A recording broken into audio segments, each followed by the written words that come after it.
16-րդ դարում Իվանահեղը հանրայդ ֆիլմի մեկը հիշեք չէ հումորային ասում է Կազանը վերցրեցի, Աստրախանը վերցրեցի, դա հումոր է իրականում, բայց Իվանահեղը հաջող պատերազմներ էր մղում արևելյան համեմատաբար թույլ հակառակորդների դեմ։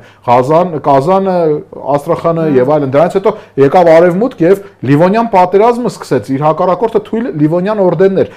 Պուտինի դեպքում դա եղավ Ղրիմի գրավումը։ Բայց Լիվոնյան օրդենին հաղթելուց հետո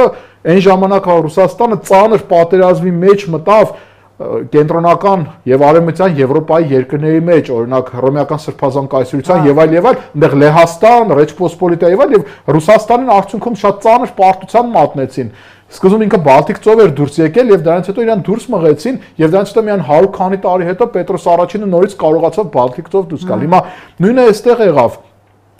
Համեմատաբար թույլ հակառակորդներին հաղթելը, նույն Սիրիայի գործողությունները, որ Ռուսաստանի ռազմաքաղաքական ղեկավարությանը հիմք տվեցին կարծելու, որ իրենք ունեն լավ բանակ, որ իրենք ունեն տեխնոլոգիաներ, չնայած մասնագետներն ասում էին, որ Սիրիայում էլ խնդիրներ կա եւ դու խնդիրները լուծում ես ուղղակի տեխնիկական շատ մեծ առավելության հաշվին եւ գետնի վրա էլ կռվում են արուն են թափում Ասադի արաբները ի վերջո։